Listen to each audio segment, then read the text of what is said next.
My name is Margaret Holloway. I'm 68 years old, the groom's grandmother.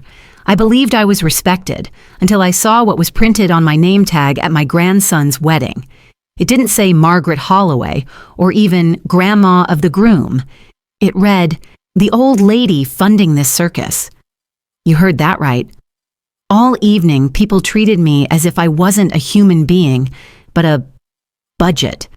You're watching this story on Renvenge Zinnia, where the ones who stayed silent finally speak up.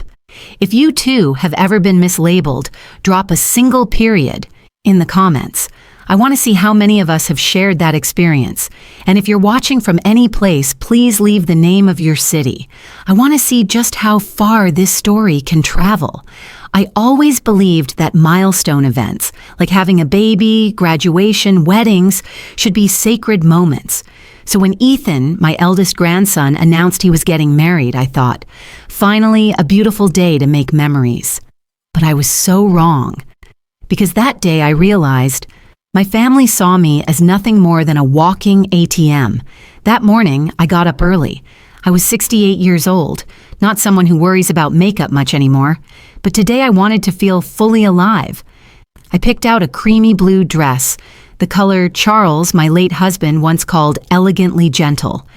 I gently tied my silver hair with a silk ribbon and spritzed on the perfume he'd given me for our last anniversary before he passed away from cancer. "Margaret, you're radiant today," I told myself in the mirror, imagining Charles' voice once more. And for a moment, I felt him standing behind me, just like he always had for 41 years. The ceremony took place at St. Helena's Church, downtown Seattle.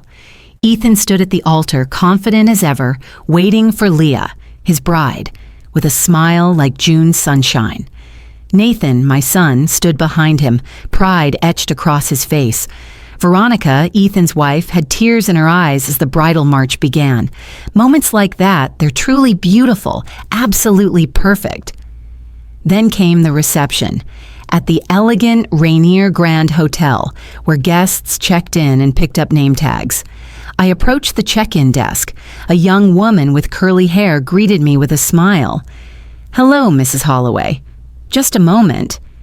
She rifled through the alphabetized name tags and handed me one brightly. "It's all set. Here you go." I took it, expecting to read, "Margaret Holloway, grandmother of the groom." Instead, in fancy calligraphy on cream paper, it said, "The old lady funding this circus." I froze. My hand paused mid-air. It felt like a slap, right in the middle of a lavish celebration. Maybe it's a mistake, I told myself, even though I already knew it wasn't. The girl behind the desk saw my expression and tilted her head, concerned. "Is everything okay?" I forced a shaky smile. "Seems there's been a small mix-up." She looked closer. "Oh my gosh. I'm so sorry. I'll fix it right away." "It's fine," I interrupted. I didn't want a scene. I pinned the tag to my dress and walked into the ballroom, cheeks burning. I moved through the elegantly decorated tables, white lilies, scented candles, the works. Everything looked perfect, at least on the surface, but I kept asking myself, who approved that name tag? Ethan, Nathan, Veronica? Who thought it was a joke? Who thought calling your mother-in-law or grandmother, that was cute? I tried to blend in, making small talk with old friends, polite guests. Some didn't notice the tag, others were too kind to mention it, until I overheard a group whispering and laughing, "Hey, did you see Grandma Ethan's name tag?" Veronica said it was a twist to the wedding. She's basically the family's golden goose. My heart pounded, my hands shaking. I couldn't feel my shoes or the chandelier above, just the sting of humiliation. Nathan called out, pulling me from my thoughts. "Mom, come meet Bill and Martha. Bill's a golf buddy of mine." I walked over, Bill looking familiar, maybe one of Charles' former business partners. "Mom, this is Bill and Martha Anderson." Nathan grinned. "And here's the friendly bank of my family." The room went quiet for a beat. Martha glanced down at my tag, eyes wide. Bill pursed his lips. I clenched my purse and lifted my chin. Margaret Holloway, I said, extending my hand. Charles Holloway's wife. Bill softened. I remember Charles. Wonderful man. The conversation hung there, but I heard nothing beyond those words. Once they left, I searched for Nathan. What's the meaning of this? I whispered, pointing at the tag. Oh, Mom, lighten up, he said, avoiding my eyes. We just thought it was funny. Yeah? I asked quietly. You were the biggest spender, he shrugged. Everyone knows it. Do you realize how that makes me feel? I asked, voice low. Come on, Mom, it's a wedding, he replied, shaking his head. I said nothing else. I turned and fled to the restroom, to sit, to breathe, to be myself. The morning after the wedding, I sat alone in my sunlit West Seattle kitchen, still in my bathrobe with unbrushed teeth and untouched tea. The name tag from last night lay before me on the cherrywood table Charles built back in 1983. That silver-edged tag, handwritten in calligraphy, read, "The old lady funding this circus." It sat there like a slap etched in ink. I touched the letters slowly, as if tracing over an old wound that hadn't healed yet, and I heard Charles's voice, distant but unwavering. If anyone disrespects you, I won't stay quiet. Charles wasn't a hot-tempered man, but when it came to someone he loved, he was firm, decisive, and unmistakably protective. I rose, poured a glass of water, and walked across to the living room where a family photo hung above the fireplace. It was from our 40th wedding anniversary. Charles, though already undergoing treatment, looked strong. I stood next to him, my hand resting on his shoulder out of habit. Nathan and Veronica stood by our sides, the picture of a devoted couple. Ethan, just 19 then, stood in the center, dressed sharply in a gray suit, already tall and brimming with promise. We were smiling. We looked like a family. But at some point, everything shifted. At some point, I became a means to an end. I returned to the kitchen, made a pot of black tea, and opened the old wooden box that held our financial records. I sank to the floor like a student who'd just failed a final exam and began sorting through the papers. Strangely, I couldn't remember when I first became the family's go-to bank. Then it came back to me, 6 months after Charles died. Nathan and Veronica invited me to dinner at their house. It felt like a gesture of support I hadn't expected.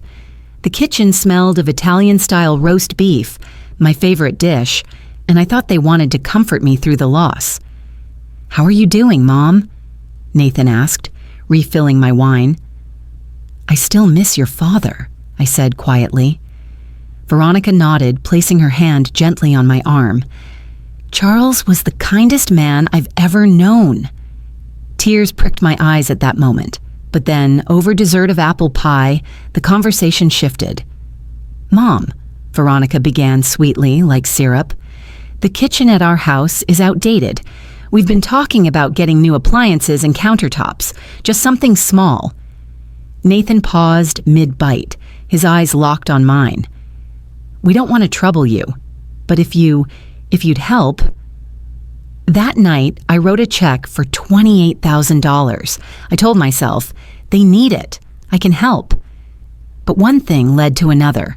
A new kitchen evolved into a living room remodel, then tuition for Ethan, then 2 new cars, one for him, one for Leah, once they were old enough to drive.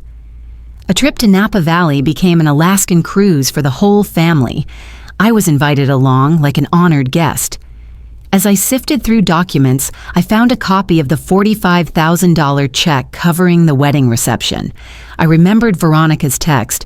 Rainier Grand offers a discount with early deposit. I paid it all. Then the phone rang. Veronica. "Mom, are you home? We've called all day." I had forgotten my phone was still in my dress pocket since last night. "I'm home. Is everything okay?" I answered softly. "Oh, Mom, we just wanted to thank you again. Ethan and Leah are so grateful." She paused, and I turned away, picturing guests laughing at my name tag the night before. I'm just glad they had a wonderful day, I said, my voice slower this time. Mom.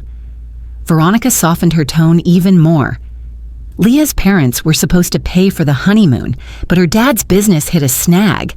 They're so upset. My breath caught as I braced for the next words. We were wondering if you'd consider helping? They're dreaming of Bali for 2 weeks. She quickly added, we'll chip in, of course, after everything you've already done. It wasn't clear who we referred to. I'll think about it, I said at last. Silence followed. Maybe Veronica didn't expect hesitation. Okay, Mom, but make sure to book soon for the best rates. I understand. I'll let you know tomorrow. After we hung up, I returned to the paperwork, staring at the unpaid transfers, temporary loans with no repayment plan in sight. I recalled Charles's words. Nathan thinks money fixes everything, but money can't teach someone how to live. At the time, I had replied, I believe our son is different. Charles didn't argue. He only gave me that look, like he knew something I hadn't accepted yet. I closed the ledger and exhaled deeply. Just then, the doorbell rang. Through the peephole, I saw Zoe, my grandniece, Veronica's daughter, not by blood, but nearly family. I hurriedly tucked the papers away and opened the door. Granny, she said, stepping in to hug me. Are you okay? I've been texting all afternoon. I'm fine, I answered softly, just tired from last night. We sat together at the kitchen table.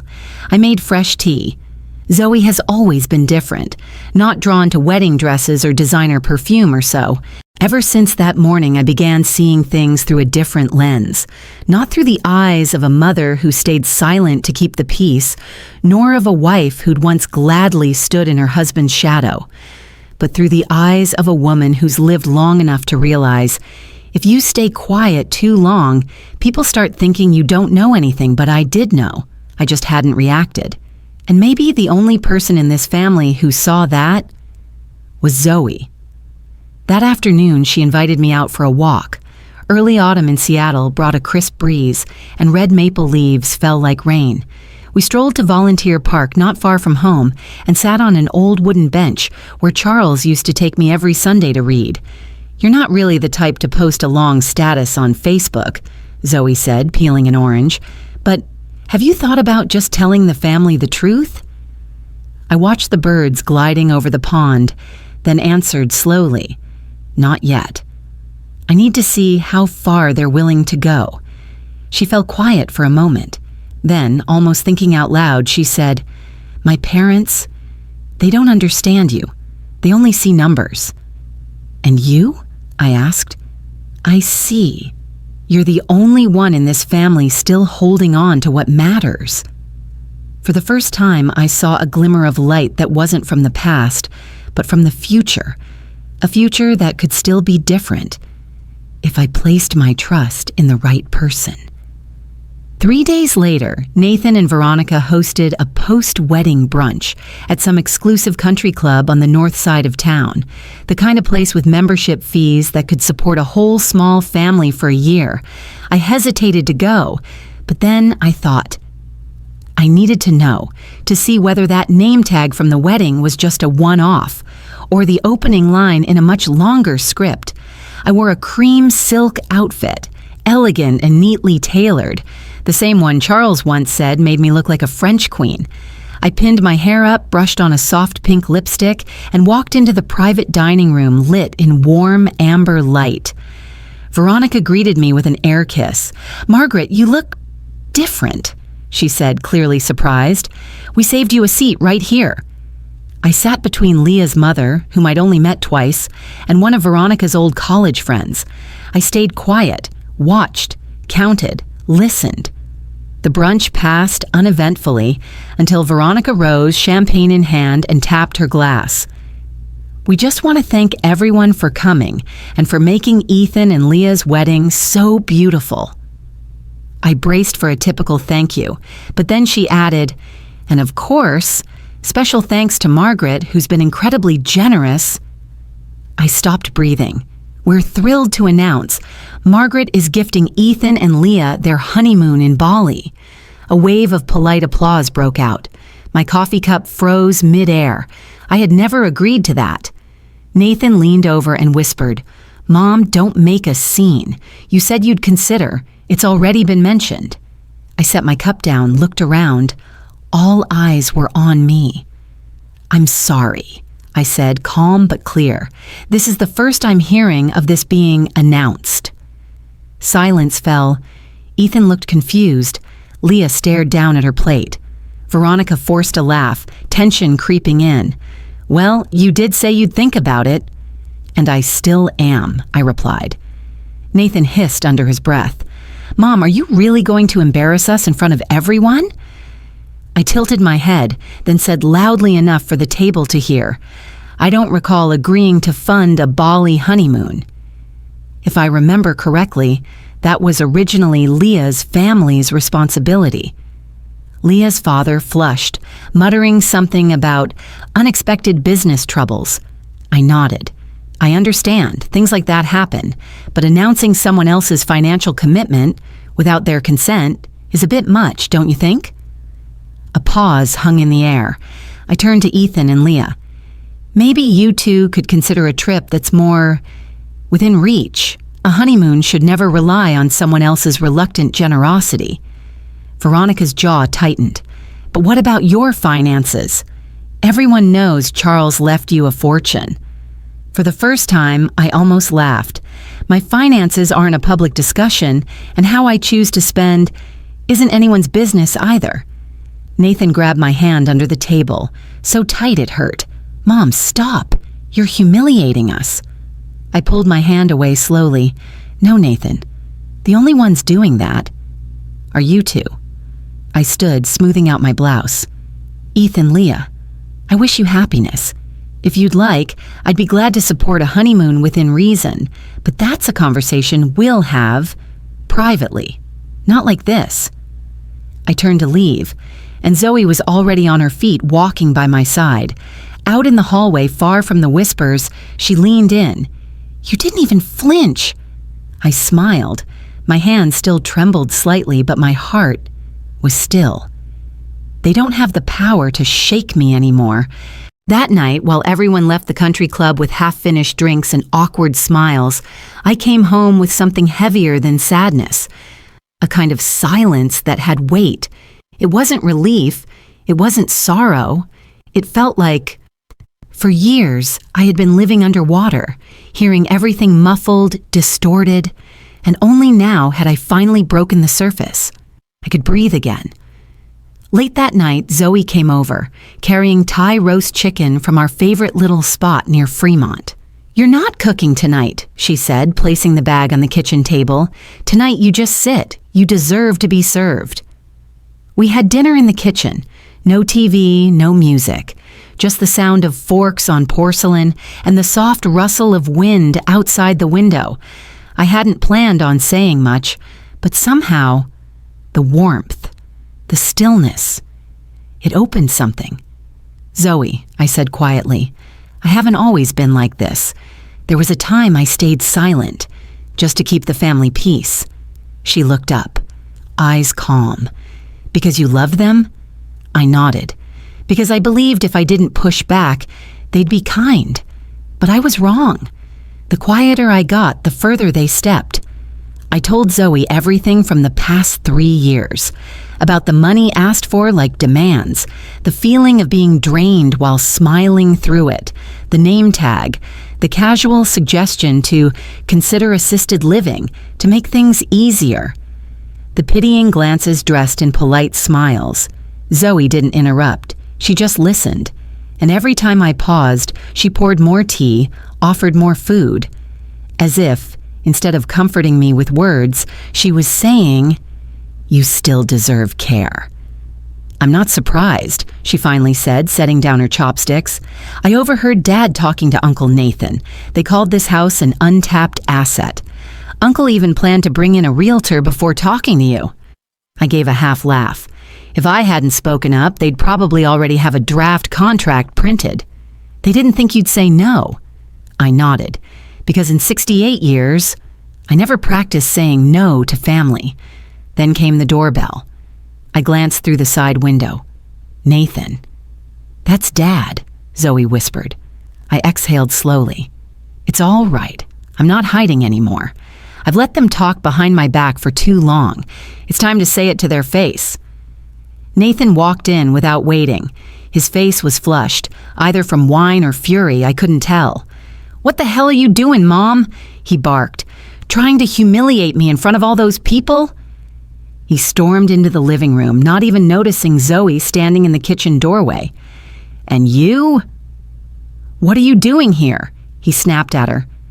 "Having dinner with Grandma," Zoe answered calmly, "which is what you should be doing. If you still saw her as family." Nathan's voice hardened. "Stay out of this." "It's between me and my mother." I stepped between them, gently placing a hand on Zoe's shoulder. "No, not tonight. Nothing is just between us anymore. If you've got something to say it here, out loud." Nathan looked at me, then glanced around the house as if realizing there was no one left here on his side. "You're being manipulated," he said. "Zoe's putting ideas in your head. You never used to be like this." I let out a soft, steady laugh. "Number I used to just endure. Now I remember." "You think I haven't done anything for you?" he shouted. "You made it look like we're parasites, like we've never done a thing for you." "Then tell me," I said slowly, "in the past 3 years, what have you done for me?" He went quiet, not because there was nothing, but because everything he had done came from my money. I sat down in Charles's old armchair, the one where he used to read every night, the one place that still felt like mine. "Nathan, you and Veronica called me your personal ATM. You decided the honeymoon for me. You even discussed selling my house, behind my back. And now you walk in here accusing me of embarrassing you? You're overreacting. Number, I'm finally reacting. For the first time in 3 years." He dropped his voice, slipping into that pleading tone he used whenever he wanted me to sign something. "Mom, Charles left you plenty. Wasn't the whole point to take care of the family? You're getting older. You need someone to manage things for you." I raised my hand. "I'm not senile. I don't need a manager. I'm 68, not 98. "So you're cutting us off? All because of one stupid name tag?" I stood. "Number, I'm standing up, because I've been sitting down for far too long. So now you're choosing Zoe. Choosing her over us?" I glanced over at Zoe, steady like a young oak in a storm. "I'm not choosing anyone, I'm choosing myself, for the first time in my life." Nathan stepped back, eyes burning. "This isn't over. Don't think you can just do whatever you want." I smiled faintly. "Try me, Nathan. I'll be here." After he left, Zoe poured me a glass of water. "You okay?" she asked. I took a sip, then looked out the window, at the red maples swaying in the wind. "No, sweetie, I'm not just okay. I'm finally beginning." The next morning, I woke up early, as I always did. But instead of making tea right away, I just sat in the living room. No lights, no sounds, no to-do list. I simply sat still in the quiet of dawn, letting the soft gray light wash over the room, listening to the house breathe, as if it too had just come through a fever. I didn't cry after what happened last night. I didn't feel anger either. What I felt was a quiet truth settling in, one I no longer feared. Everything I thought I'd been holding together had long been controlled by someone else. Now, I was just beginning to reclaim it. Around 9 a.m., I called Calvin Hughes, my late husband's longtime attorney. "Margaret," he answered in that same steady voice I'd known for decades. "I figured you might call after that little performance at the club." I smiled. "So it made the rounds, huh?" "Gossip travels fast, especially among the wealthy." He chuckled, then shifted tone. "Would you like to meet in person? I need to review Charles's full will, not just the addendum, everything." There was a pause on the line before he answered. 3 o'clock today. Office hasn't changed. His office was on the 7th floor of a red brick building overlooking Puget Sound, quiet, understated, and dignified. I arrived 10 minutes early carrying a notebook, a pen, and a bag full of silence. Calvin offered me tea. I sat. He smiled gently. Let's speak plainly, like old friends. That's what I'm hoping for, I said. He opened a thick folder, sliding out a formal copy of the will. Charles was meticulous. At times I thought overly so, but now I understand why. I straightened my posture. I knew he left everything to me, but I never knew exactly how much. Calvin nodded, tapping on his laptop. Over 40 years, Charles founded and sold 3 companies. The profits were placed into stable portfolios, preferred stock, municipal bonds, core properties in Oregon and Washington. He never flaunted it, but he never lacked anything either. I interrupted gently. And all of it he left to me? Calvin looked at me. No smile. Just truth. You were the one who stood by him when he had nothing, and the one he feared would be treated poorly once he was gone. I took a breath. What about the addendum? He slid out another document. The codicil, added 6 weeks before he passed. It states that any heir who humiliates, coerces, manipulates, or threatens you will be removed from the inheritance. No court needed, just evidence. And everything that's happened lately meets the threshold twice over. I didn't write anything down. I just nodded. I'm not ready to use it. Not yet. I don't want them pretending to be kind just because they fear losing money. Calvin leaned back. You want them to reveal themselves, to walk out of the circle on their own. I gripped the strap of my bag. I want my space back without turning it into a battleground. I want to reestablish boundaries without asking for permission. Are you thinking of revising your own will? He asked. I looked out the window. The afternoon light poured across the bay like a quiet suggestion. Yes, I want mine to go where there's gratitude, not entitlement. When I left Calvin's office, I didn't feel triumphant. I didn't feel angry. I felt still. The kind of stillness that comes after standing in a burning kitchen for years, and finally stepping out to the porch, taking a sip of cold water, and realizing you're still here. On the way home, I stopped by our old cafe in Green Lake, the one Charles and I used to visit on quiet Sundays. I sat at a corner table, pulled out a small sheet of paper, and began to write. Not a revenge plan, not a punishment list, just a single line. I will not let someone decide who I am just because they share my last name. I didn't make any announcement. No family meeting, no dramatic speech that started with, from now on, I will. I just quietly changed. And strangely enough, it was the silence that unsettled them most. In that first week, I began with small things. I called Elaine Martin, a dear old friend I hadn't seen since Charles passed. We met for lunch in Queen Anne at the same restaurant where Charles and I had celebrated his 50th birthday. When Elaine walked in and saw me, she nearly burst into tears. "Oh my God, Margaret, you're back!" I enrolled in a watercolor class at the community center near home. At first, I thought I'd just go through the motions. But the moment I dipped my brush into paint for the first time in over 30 years, I couldn't stop. Something inside me, long asleep, had finally stirred. I painted every Sunday morning. I painted the roses in my garden, Charles's old rocking chair, and one day, I painted myself in the mirror.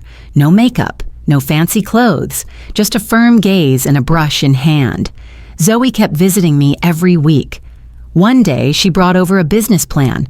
"I know opening a bookstore in this economy is crazy," she said, "but I think if I combine coffee, reading space, and writing workshops, it might work." I read through every page, handwritten notes tucked between typed charts, a layout sketch, rent estimates, projected revenue for year one. It wasn't a fantasy, it was a blueprint. "I'm not asking you to invest," she said quickly. "I just want your opinion." I reached out and held her hand. I want to invest. Really?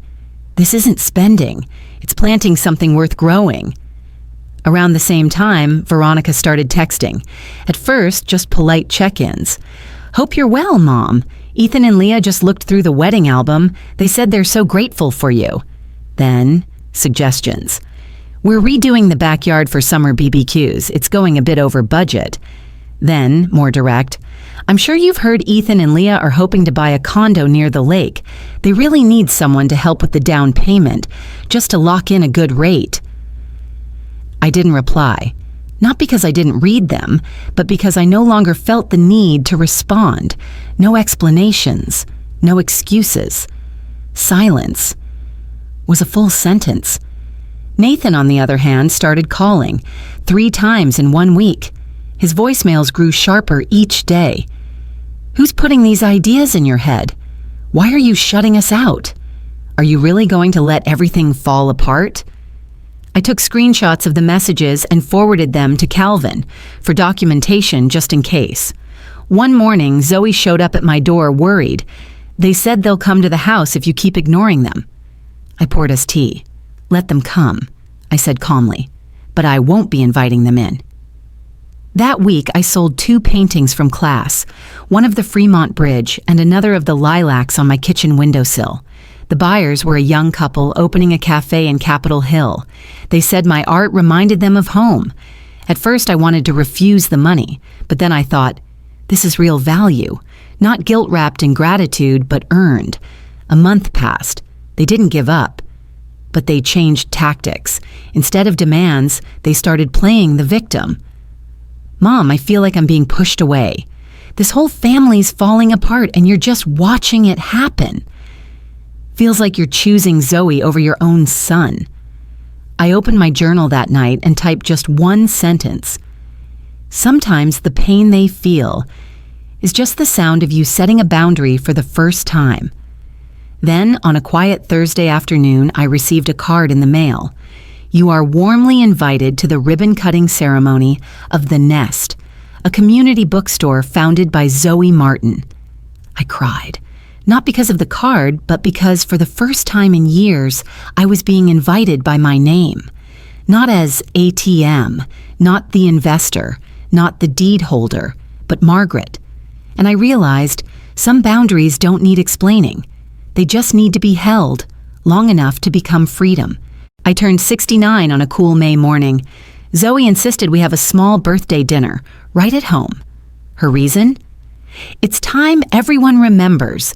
This is your house, not some sponsor suite for other people's dreams. I started preparing early. Nothing extravagant, just a bright red dress, the kind I used to think was too young for me. A simple updo and the pearl necklace Charles gave me for my 50th. I brewed tea, made a fruit tart, and reset the dining table for 8. Enough for the family, Zoe, Calvin, and 2 of Charles's old friends. At exactly 5 p.m., the doorbell rang. Nathan and Veronica were the first to arrive.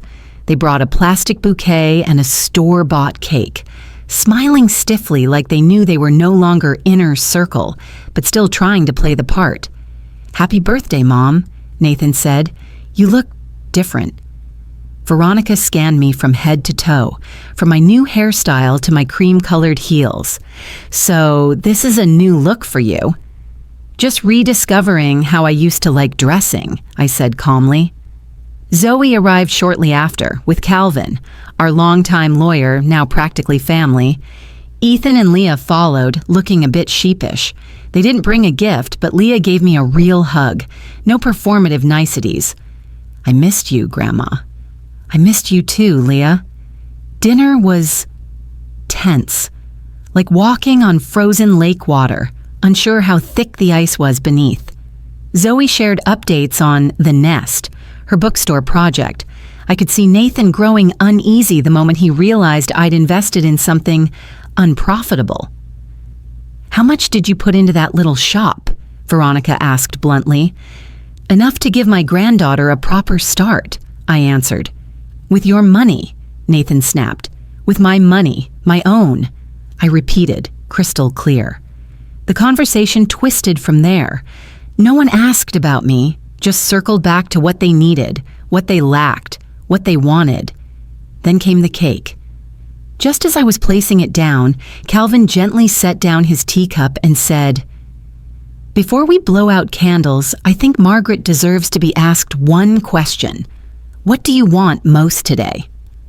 I looked around the room. I saw anticipation, not out of care, but calculation.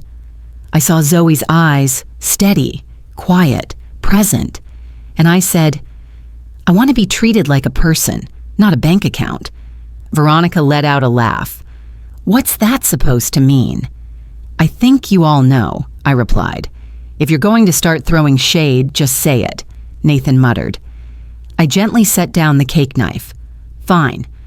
Over the last 3 years, I've paid more than $300,000 for your kitchen renovation, 2 cars, 3 vacations, tuition, and 1 wedding. I don't want it back. I just want to say, I've paid. And now I stop." Nathan's face flushed. He shot up from his chair. "You're turning your birthday into an attack on the family?" Calvin stood slowly, reached into his bag, and pulled out an envelope. "I was authorized to bring this, if Margaret agreed." I nodded. This was the moment. Calvin unfolded the paper. A codicil, a legal addendum to Mr. Charles's will. It states that any descendant who disrespects, coerces, manipulates, or tries to control Margaret will forfeit their inheritance. No trial necessary, just proof. The room dropped into silence, like the oxygen had been vacuumed out. Qualifying actions include financial exploitation, public humiliation, attempts to force relocation, and efforts to gain power of attorney. Veronica stammered. "That was just a misunderstanding." Calvin turned to me. "Margaret, would you like to activate the clause?" I looked at each of them, at Zoe, still composed, and I said, "Yes, I would." Nathan collapsed back into his chair.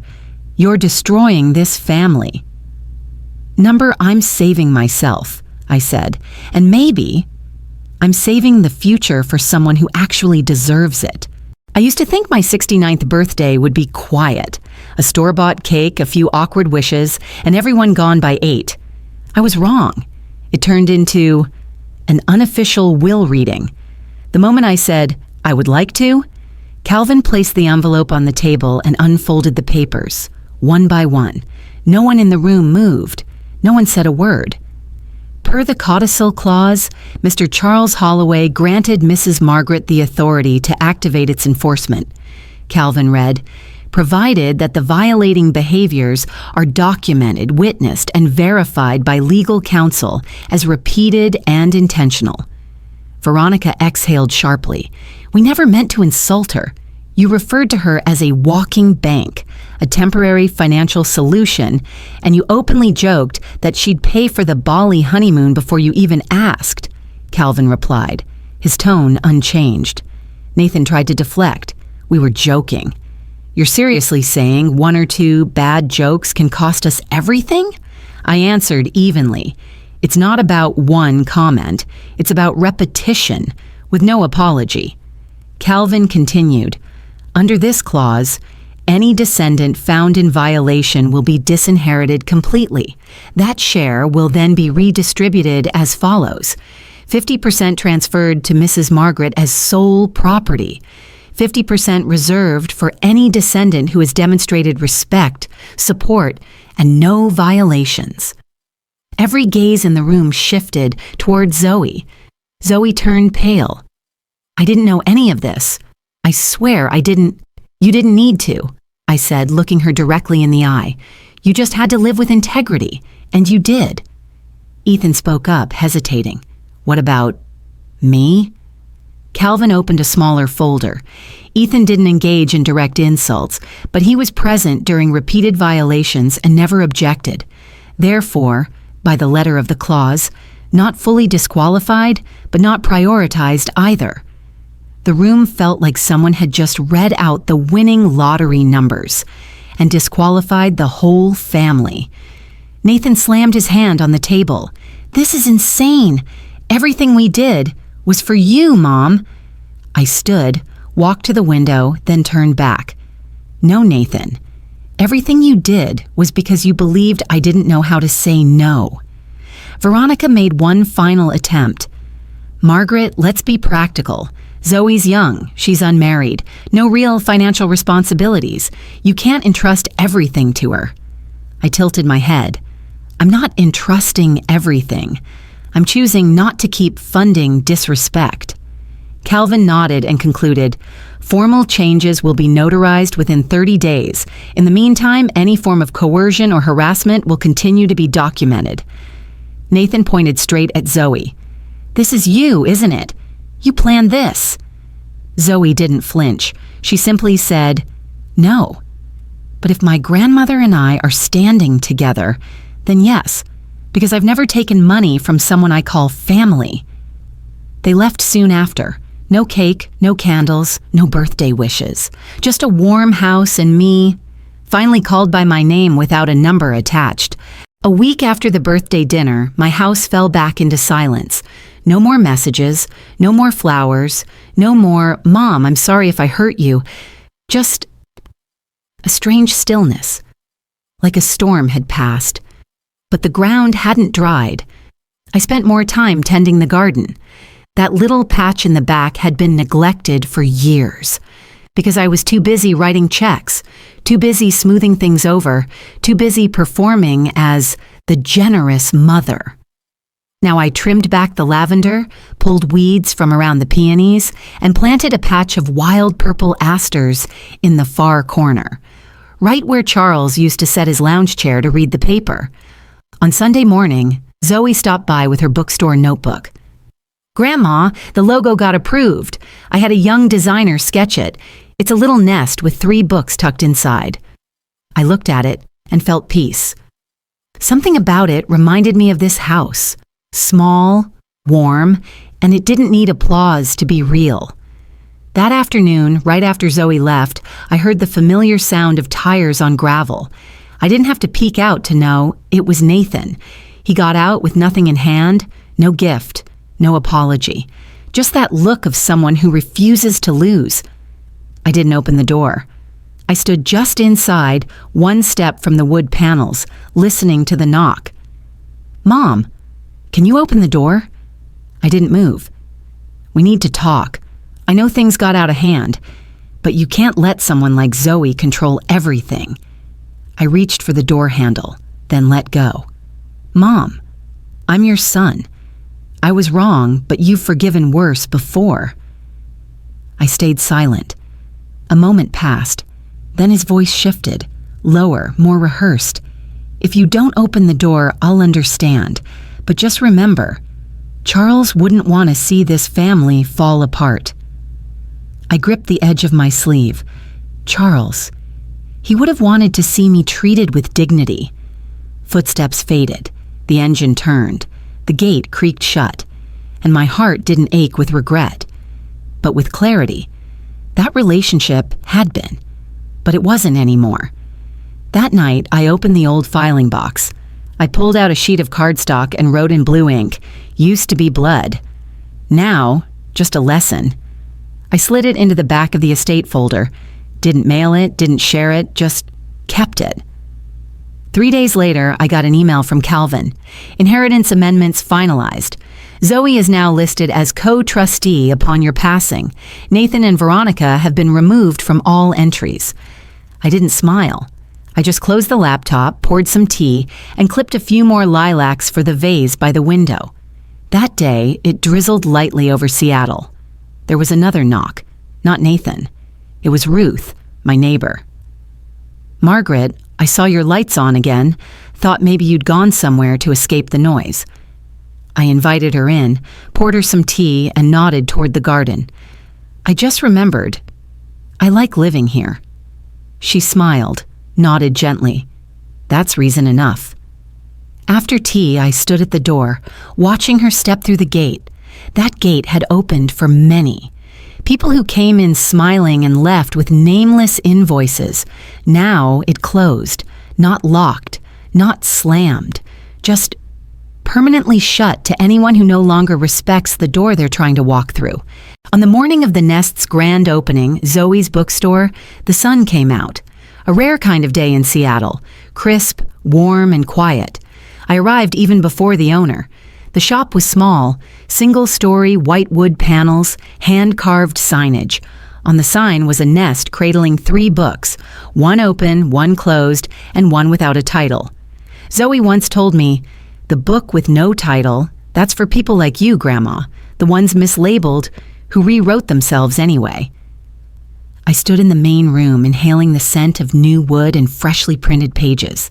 It wasn't luxurious, but it held space, a children's shelf, a cozy nook for older readers, a corner of indie titles, and a tiny coffee counter that served only 2 kinds, black and very bold. By 10 a.m., the first customers arrived. A young mother walked in with her son and asked if there'd be a story time. Zoe turned to me. "Would you like to read this morning?" I picked up the Paper Bag Princess, a children's book I used to read to Veronica when she was little, though she never let me finish it. She was always too busy on the iPad. I sat down on the rug, facing 3 little ones and 2 moms. Once upon a time, there was a princess who didn't wait to be rescued. She rescued herself. I didn't rush. I paused, not because I was tired, but because I wanted them to hear every word. And in the eyes of a little girl in a yellow sweater, I saw something I thought I'd lost: unconditional trust. Around noon, Zoe brought out a box. "Open it, Grandma." Inside was an album, not of family photos, but scanned letters Zoe had written years ago, old blog posts from her college days, pictures of the shop before the paint, and on the final page, in bold print, "You were the first person to believe in me, before I even knew who I was." I closed the album. I didn't cry. I just said, "You don't know. I used to fear I'd leave nothing behind." Zoe shook her head. "You left the only thing that can't be stolen. The ability to believe in someone, even when they haven't proven anything yet." As the day wore on, the shop stayed full. I sat by the little window table, where the sun was warm enough, and wrote the first line in my new notebook. Day 1, no more debts owed, just recording the things that make me want to wake up tomorrow. That night, I came home to a quiet house, no one waiting, but this time, I didn't feel alone. I made something simple: chicken soup with buttered toast. On the table was the album Zoe gave me. I opened the last page again and wrote one more sentence beneath her words. "And I'm the last one brave enough to erase the names of those who never said mine right." If you're still listening and you've ever been called something that wasn't your name, a role, a title, a sacrifice no one asked if you wanted to make, then I want you to hear this. You are not selfish for keeping something for yourself. You are not cold for refusing to be the coat that keeps others warm. You are simply doing what you could have done a long time ago, choosing yourself before someone else chooses to leave. I'm 69. I no longer need anyone's apology, but I still need to live the rest of my life as a human being. Not a wallet, not a shadow, not a vending machine with a heart. And if you're my age or anywhere close, remember this. It's never too late to call yourself by your real name, and the ones who truly love you will never need you to pay for them to stay.